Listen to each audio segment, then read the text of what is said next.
অনেক দিন পরে, অনেক বছর পরে বাংলাদেশ ওয়ান ডে ক্রিকেটে ওপেনিং পার্টনারশিপটা দুর্দান্ত খেলেছে। বাংলাদেশের ওপেনিং ব্যাটসম্যান হিসেবে আজকে খেলেছেন সৌম্য সরকার এবং সাইফ হাসান। আমরা জানি যে বাংলাদেশ বনাম ওয়েস্ট ইন্ডিজ ওয়ানডে সিরিজের তৃতীয় ওয়ানডে ম্যাচে বাংলাদেশের ওপেনিং পার্টনারশিপটা দুর্দান্ত করেছেন সাইফ এবং সৌম্য সরকার।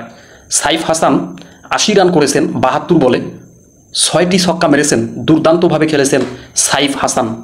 এবং বিপরীতে সৌম্য সরকার, অনেক দিন পরে সৌম্য সরকারের এরকম একটা ইনিংস অত্যন্ত আনন্দদায়ক এবং বাংলাদেশ ক্রিকেট টিমের জন্য এটা সৌভাগ্যজনক বলে আমি মনে করি। কারণ সৌম্য সরকার এমন একটা ব্যাটসম্যান যে ফর্মে ফিরলে রান করা তার পক্ষে অসম্ভব কিছু না। তো আজকে তৃতীয় ওয়ানডে ম্যাচে সৌম্য সরকার ৯১ রান করেছেন ৮৬ বলে, মাত্র ৯ রানের জন্য তিনি সেঞ্চুরি করতে পারেননি, আউট হয়ে গেছেন। তো অনেক ভালো ইনিংস খেলেছেন সৌম্য সরকার আজকে। তাওহিদ হৃদয় ইনিংসটি বড় করতে পারেননি, ২৮ রান করেছেন ৪৪ বলে, এবং নাজমুল হোসাইন শান্ত সে ৪৪ রান করেছেন ৫৫ বলে। ওয়েস্ট ইন্ডিজের বলারের মধ্যে সবচেয়ে ভালো বল করেছেন আকিল হোসাইন। আমরা জানি যে Akil Hossain left arm orthodox bowl করে থাকেন। তো আকিল হোসাইন দুর্দান্ত বল করেছেন, ১০ ওভারে মাত্র ৪১ রান দিয়ে ৪টি উইকেট নিয়েছেন, অত্যন্ত গুরুত্বপূর্ণ উইকেট নিয়েছেন আকিল হোসাইন।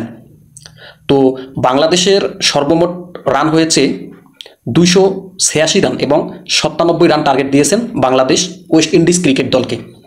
তো ওয়েস্ট ইন্ডিজের ওপেনিং ব্যাটসম্যানরা তারা তেমন সুবিধা করতে পারেনি।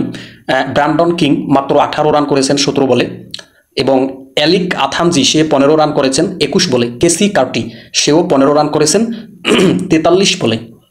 শারফ্যান রাদারফোর্ড সে ১২ রান করেছেন ১৬ বলে, এবং আকিল হোসেন শেষের দিকে আকিল হোসেন ২৭ রান করেছেন ১৫ বলে। আমরা জানি যে আকিল হোসেন মূলত একটি বলার, সে ব্যাটসম্যান না, তারপরেও দুর্দান্তভাবে ২৭ রান করেছেন ১৫ বলে। তো ওয়েস্ট ইন্ডিজ ১১৭ রানে অল আউট হয়ে গেছেন। আমরা দেখেছি যে আজকে বাংলাদেশ ওয়েস্ট ইন্ডিজের বিপক্ষে অনেক দিন পরে বড় রানের ব্যবধানে জয় পেয়েছে বাংলাদেশ। ১৭৯ রানে হেরে গেছে ওয়েস্ট ইন্ডিজ দল বাংলাদেশের কাছে। তো এরকম জয় আমরা বহুদিন পরে দেখতে পারলাম। তো বাংলাদেশ ক্রিকেট দল যেন এরকম পারফরমেন্স সর্বদা করতে পারে, এটা বাংলাদেশ ক্রিকেট টিমের প্লেয়ারদের প্রতি আমাদের আশা। আমরা যারা বাংলাদেশ ক্রিকেটের ফ্যান ফলোয়ার আছি, আমরা এরকম ইনিংস, এরকম রান, সৌম্য সরকার ৯১ রান করেছেন, অত্যন্ত ভালো লেগেছে। সৌম্য সরকারের অনেক ফ্যান ফলোয়ার আছে বাংলাদেশ ক্রিকেট বাংলাদেশে। সৌম্য সরকার অনেক ভালো প্লেয়ার এবং সে পেস বলও করতে পারে। আমরা জানি যে সে right arm fast medium pace bowl করতে পারে। এবং সবশেষে হচ্ছে যে রিশাদ হোসাইন এই ওয়ানডে সিরিজে দুর্দান্ত পারফরমেন্স করেছেন। সে কিন্তু প্লেয়ার অব দ্য সিরিজ হয়েছেন, ৩টি ওয়ানডেতে সে দুর্দান্ত খেলেছেন। এবং আজকে ম্যান অব দ্য ম্যাচ হয়েছেন সৌম্য সরকার। এটা অত্যন্ত আনন্দজনক যে সৌম্য সরকার বহুদিন পরে রানে ফিরে ম্যান অব দ্য ম্যাচ হয়েছেন। এটা সৌম্য সরকারকে আরও আত্মবিশ্বাস বাড়াবে সৌম্য সরকারের জন্য।